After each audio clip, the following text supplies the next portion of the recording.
Well, Matt, almost exactly a week ago, you and I were sitting here looking forward to a game at Colchester, optimistic after the Crystal Palace result, and then things rather sort of veered off schedule. So first thing to say is, how is everyone now? Yeah, getting there. It's not been a good week for us.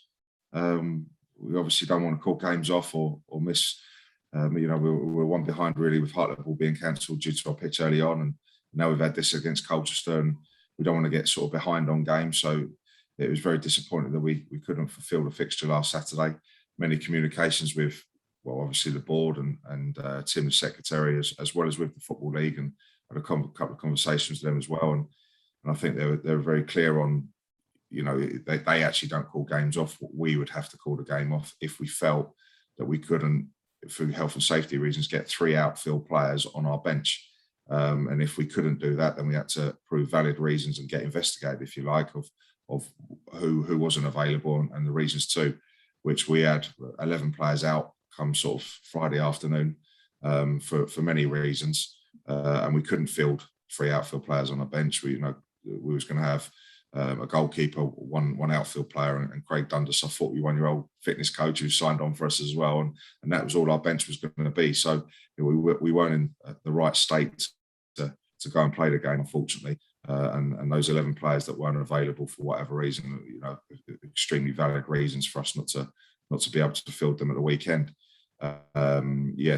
Several were COVID, and I made the decision when I got the call actually on Thursday night that we'd had another couple of cases, that we actually didn't come in training. That was before we even knew anything about the game. I didn't feel it was safe for us to come into training, and certainly not just the game, but I just didn't want it spreading for the long term and who's going to be next and whatever else. So I cancelled training on the Friday morning before we'd even had dialogue or contact with the Football League, and there was still every intention to go to Colchester, but I wanted to keep everyone away on that Friday morning. So then, obviously, unfortunately, have the game called off at the weekend, and to then go and get everybody PCR tested and nobody to return on Monday morning unless you've got a negative test result, which unfortunately the one who came back was Clive, our kit man, who's felt completely well and completely fine, and still is now, but has tested positive. And I think it was a very sensible and professional thing that we did in what we did on that Friday and Saturday, because Clive could have been amongst our squad, obviously amongst Colchester's squad at the weekend. Before you know it, it's spreading amongst Colchester, and they might have games called off, and it's a knock-on effect.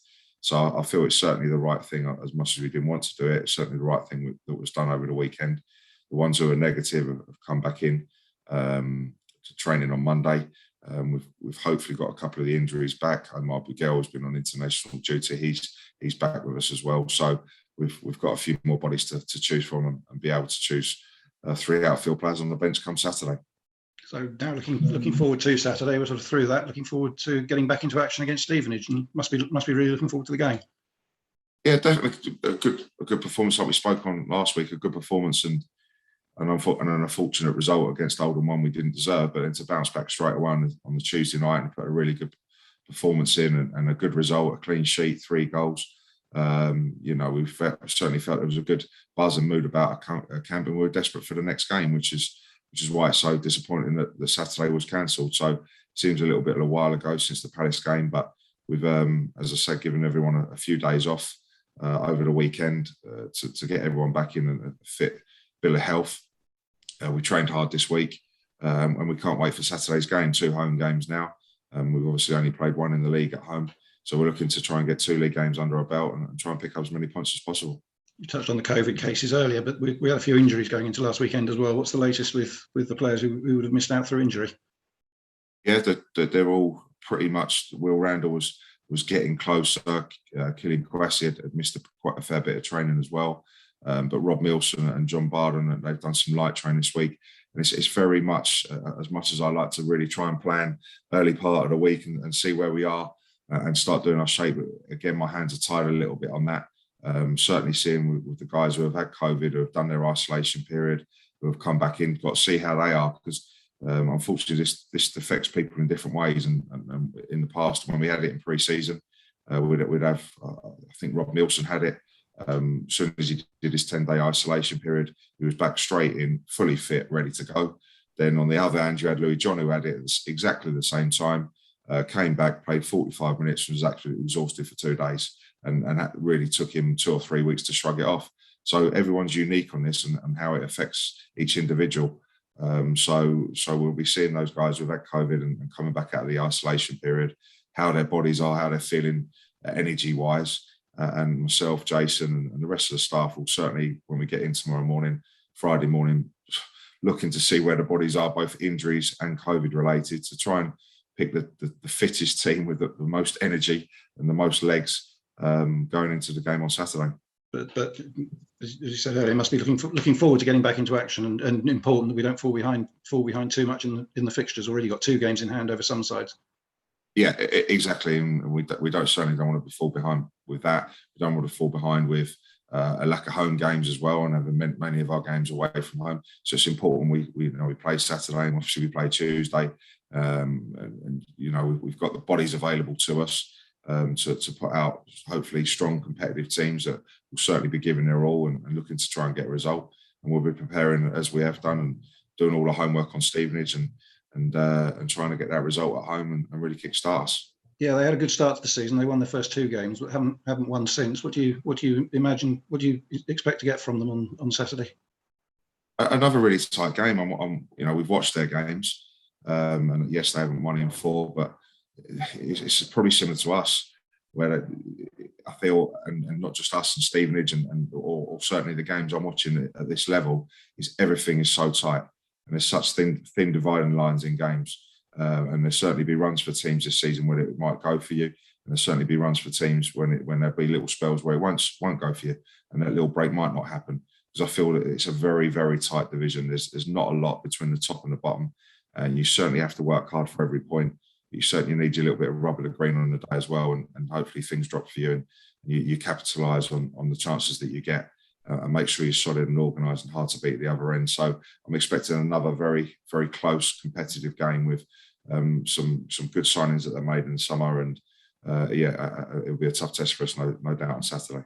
And quickly following up on it with a Tuesday night home game as well. So it's good to have 2 games at home in quick succession, where hopefully we can pick up that first league win that will keep the feel-good factor going from the Crystal Palace game. Yeah, definitely. And the lads are in great spirits, and everything's still very buoyant, and we're in a good frame, a mindset really going into the Saturday's game. We're really up for it. You can't wait to be at home. I know the pitch is coming on as well. It's not the finished article, but I was on there this morning. I went and checked on the pitch as well, and it's made some great improvements since the Crystal Palace game, since the last time we were on it. So the pitch is thickening up, and it's getting to the surface we'd like, and hopefully, it's nobody's fault here, but hopefully it'll be cut a little bit shorter than those first 2 games that we played on it. But they had to leave it a little bit longer because it's new grass and young grass, just to let it grow and let it thicken. So hopefully it'll gradually, as the weeks and the months go on, it'll get shorter and shorter and thicker, and the surface will get better for us to play on. But I'm sure that will certainly be the case for these 2 games coming up as well. And hoping to replicate the atmosphere for most of the afternoon against Oldham a couple of weeks ago, where the crowd really got behind the side when we went 1 up, and get a good crowd in on Saturday again to cheer the lads on. Yeah, the atmosphere was brilliant, and we really made last season. We really made the Gander Green Lane a fortress, and that was without the crowd for the majority of the season, albeit 2 games in December and one at the end there against Hartlepool, and they were great. But the support adds that little bit extra. And they were superb against Oldham. I'm sure they'll be in good voice and good spirits coming up to these 2 games that we've got coming up Saturday and Tuesday. Well, everybody's looking forward to it on Saturday, getting back to action. We wish you and the team well, and we'll see you at Sutton on Saturday. Yeah, brilliant. Cheers, Tony.